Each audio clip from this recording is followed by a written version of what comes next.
السلام عليكم ورحمة الله وبركاته وإذن السلام يا ميل بوعد شوكتان يسيو البود إيم غليسان عندنا يا مقال كان أوجه هذا الله ونحرسته دلكي فرحان بعدنا يا إن ميل أوجه لعبته مدام أنا الشلا إن مركز هذا وعنك لو كهذا دونا دجالة كسر دلك اللي قلت شراء على الشباب أرنتي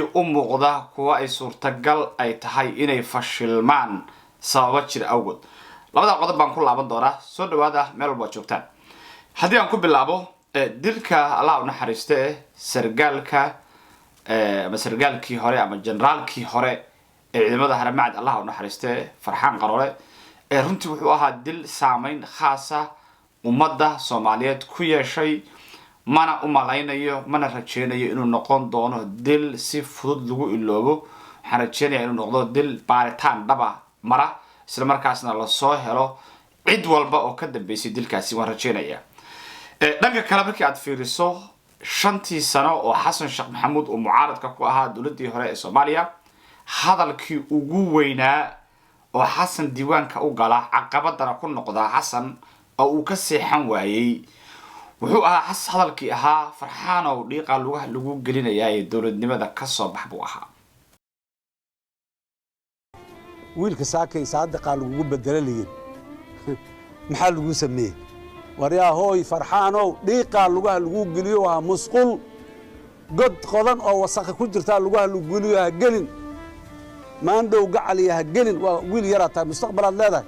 30 سنه 40 سنه 50 سنه هور لا عمرغا كدبنا دي الهي كسيو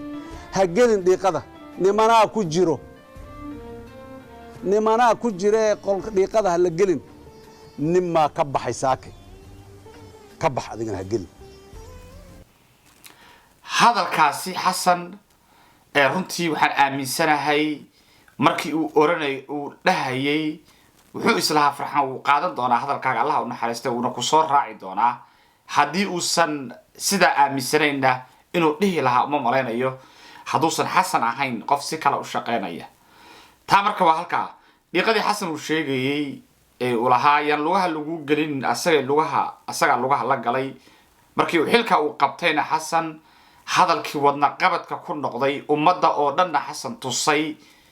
isla markaasna uu shacabka Soomaaliyeed taageero uga waayay haduu jiro hal hadal oo sidaaya hadalkaas uu ahaa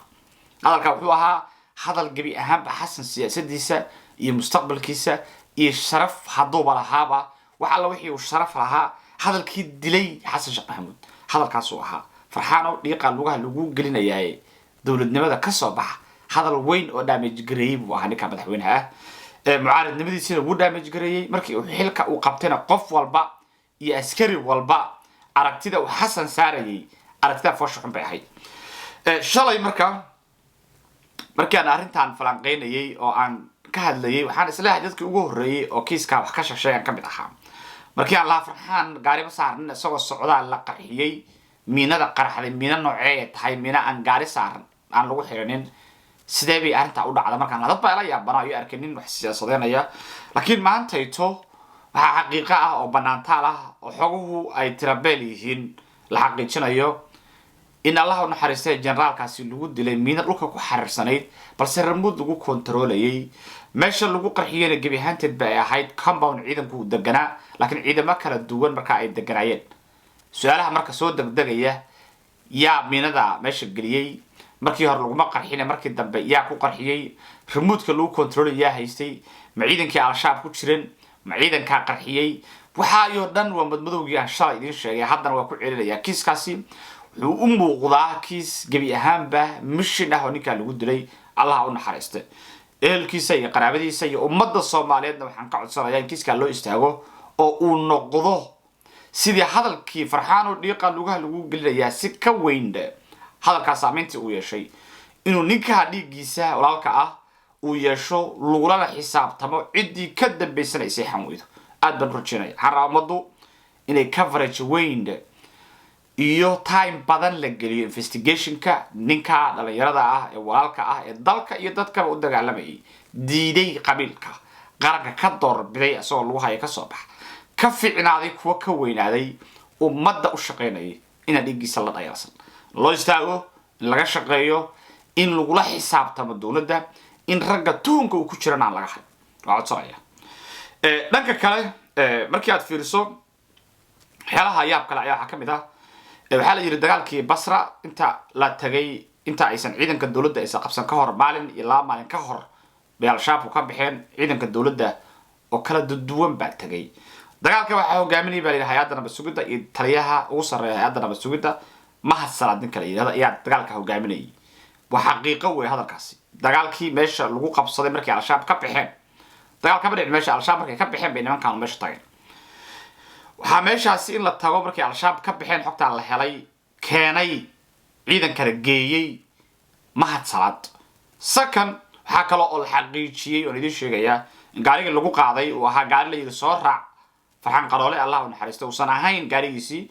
gaari bikab xaajiyada markii dambe intuu ka dagay asagoo lugeyn la qarxiyay gaarigaasi hay'adda nabad sugidda lahayd bay dadku leeyihiin dad waxay leeyihiin haramacad balaakiin waa gaari bikab oo aan ahayn shaqeynayay dawladda ka tirsanaa baabuur khaas u isticmaali jiray kuwan xabad u karan ay ku jirto marka gaari baa la yiri soo raac qaab bataqana degdeg amar baa lagu bixiyaa waxa kale oo la yiri waxa looga yeeray nabad sugidda laakiin ma hubo in mahad u yeeray qofka u yeeray laakiin nabad sugidda looga yeerana waa la xaqiijiyay arrimaha yar marka waxay keenayaan madow iyo tuhur culus ninka la baaran loo baahan yahay Xasan asaga ka dhax goobi jiray siyaasad asaga oran jiray waxaan waxba ka jirin hal la baaro laakiin maanta asaga waxa looga baahan yahay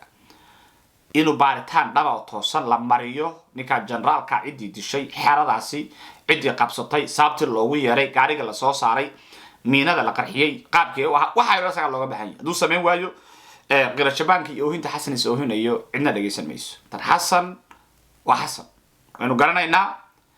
ninkii qabiilka qaranka u kala qaybiyay ninkii waxaan ogaa sameeyay kuma laabanayo laakiin Xasan oo hintiisu waxa ma ziyaadinayso haday dhab ka tahay Xasan inuu ka xumaaday dilkii missionka ay lagu dilay generalka Soomaaliyeed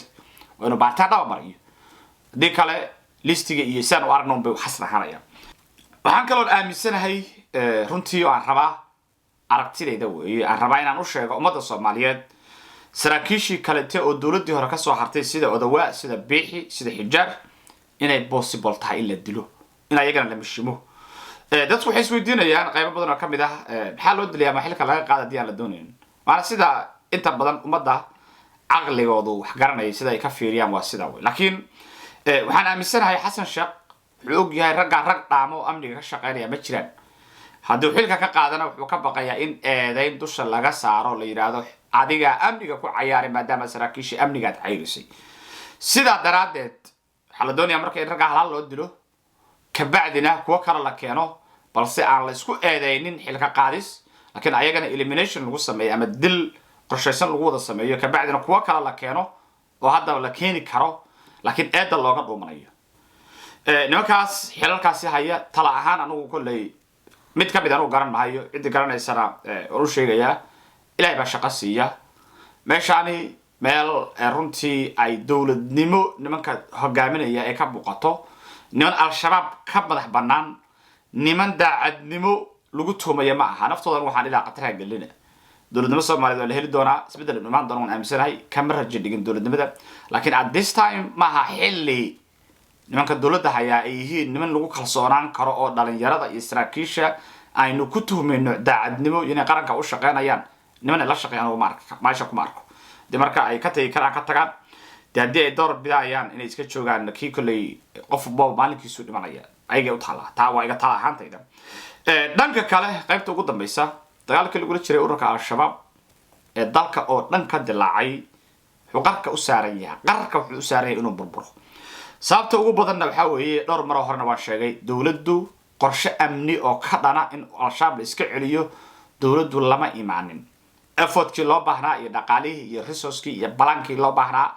dawladdii Soomaaliya gebi ahaanba way ka maqantaa gacanta madaxweynuhu waa maxaa la yiraahdaa sargaalka ugu sareeya ciidamada xoogga dalka oo dhan ninka ugu sareeya madaxweynaha saddex asbuuc la soo dhaafay ee dagaalkaasi uu sida kulul uga socday dalka loona baahnaa dawladdu inay qayb weyn ka qaadato kana faa'iideysato kacdoonka shacabka madaxweynuhu dibadda u jira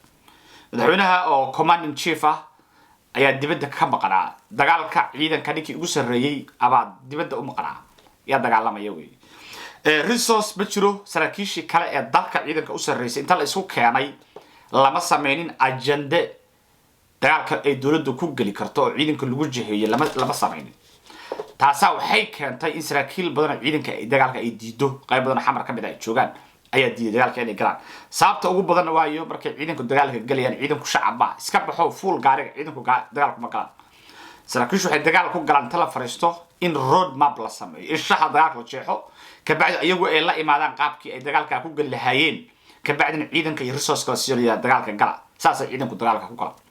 laakiin nimankii saraakiisha waxa lama siinin cidna ma fariisinin road map keena lama oran waxba lama weydiinin qaybo ka mid dagaalka aadam markii la maxaan ku aadnaabay ayaa laga soo sheegay